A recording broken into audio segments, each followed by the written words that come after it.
శ్రీ సత్యసాయి జిల్లా శాంతి భద్రతల పట్ల ప్రత్యేక దృష్టి సారించే దిశగా అడుగులు వేసి ప్రజలకు అండగా ఉంటామని జిల్లా ఎస్పీ సతీష్ కుమార్ పేర్కొన్నారు. ఈ సందర్భంగా ఎస్పీగా బాధ్యతలు స్వీకరించిన తర్వాత మొట్టమొదటిసారి శుక్రవారం హిందూపురం పట్టణానికి విచ్చేసిన ఆయన డీఎస్పీ మహేష్ సిఏలతో కలిసి సూగూరు ఆంజనేయ స్వామి దేవాలయంలో స్వామివారికి ప్రత్యేక పూజలు గావించారు.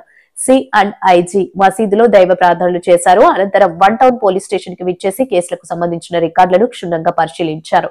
ఈ సందర్భంగా జిల్లా ఎస్పీ సతీష్ కుమార్ విలేకరులతో మాట్లాడుతూ పట్టణ గ్రామీణ ప్రాంతాల్లో అసాంఘిక కార్యకలాపాలు అరికట్టడానికి కృషి చేస్తామని అన్నారు. అక్రమ మద్యం, గంజాయి రవాణా, విక్రయాలు, పేకాట, మట్కా తదితర అసాంఘిక కార్యకలాపాలు అరికట్టడానికి కృషి చేస్తానని తెలిపారు.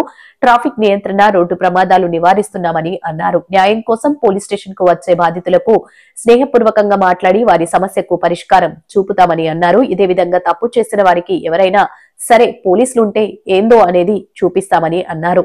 హిందూపూర్ సబ్ డివిజన్ విజిట్ చేయడానికి కోసం రావడం జరిగింది.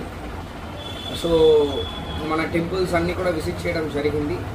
అక్కడ నుంచి Hindupur sub division basic things అన్నీ డిఎస్పీ గారి దగ్గర ఏమి ఇష్యూస్ ఉన్నాయి, పాత ఇష్యూస్ ఏముంది, కేసెస్ ఏముంది, సో నేచర్ ఎలాగా ఉంటాయి, ఇక్కడ ఎలాంటి ప్రాబ్లమ్స్ ఉంటాయి, సో ఏ విధంగా ముందుకు వెళ్ళాలని అన్ని విధానంలో డిస్కషన్ జరిగింది.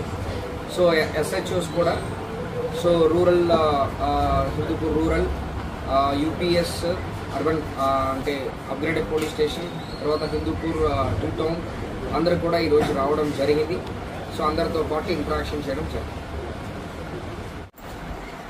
జిల్లా ఆల్రెడీ శాంతి భద్రతగా ఉంది. యాక్చువల్లీ అది అలాగా కొనసాగించాలి. మంచి టీం ఉంది జిల్లాలో. ఓవరాల్ పోలీసింగ్ కూడా బాగుంది. సో అది ఇంకా బెటర్గా ఎలాగా చేస్తాము, బికాస్ ఎస్డిపిఓస్ కానీ ఎస్హెచ్ఓస్ కానీ టీం కూడా బాగుంది. సో ఇంకా చిన్న చిన్న విషయాల్లో ఇంకా ఇంప్రూవైజేషన్ ఎలాగా చేస్తాము, ఎస్పెషలీ లా అండ్ ఆర్డర్ పరంగా, ఎస్పెషలీ రౌడీయిజం పరంగా. అంటే పాత కేసెస్ ఉన్నవాళ్ళు ఎవరెవరు రౌడీస్ ఉన్నారో, పాత కేసెస్ ఇప్పుడు ఉన్న పొజిషన్ ఏంటి, అది ఇమీడియట్గా కన్విక్షన్ ఎలాగా తీసుకొని రావాలి, preventive detention act PD act open చేయడం, తర్వాత ఎక్స్టర్న్మెంట్ నగర బహిష్కరణ చేయడం, ఇదన్నిపైన ఎక్కువ దృష్టి చేయబోతున్నాము. అదేవిధంగా గంజా పరంగా కూడా ఆనరబుల్ సీఎం గారి ఆదేశాల మేరకు గంజా ఫ్రీ డిస్ట్రిక్ట్గా మార్చాలనేది ఎయిమ్. సో దాని పరంగా ఎక్కడెక్కడ గంజా ఉంది అన్నది కూడా కొన్ని డీటెయిల్స్ కలెక్ట్ చేసుకుంటున్నాము. సో అదేవిధంగా ఎవరిపైన కేసెస్ ఎక్కువ ఉన్నాయో వాళ్ళందరినీ కూడా ఐడెంటిఫై చేస్తున్నాము. వాళ్ళందరిపైన త్వరగా కన్విక్షన్ వచ్చినట్టు నేను ఆల్రెడీ చెప్పినట్టు పీడీ యాక్ట్ ఓపెన్ చేయడం. అదేవిధంగా కావాలంటే ఎవరెవరు కమ్యూనల్ టెన్షన్స్ అంటే కమ్యూనల్ బేస్ చేసుకొని, రిలీజియన్ బేస్ చేసుకొని కావాలంటే ఎవరెవరు టెన్షన్స్ క్రియేట్ చేస్తున్నారో వాళ్ళపైన కూడా ఆల్రెడీ ఉన్న కేసెస్ని తీసి వాళ్ళపైన కన్విక్షన్ త్వరగా వచ్చినట్టు ఎఫర్ట్స్ పెడతాము.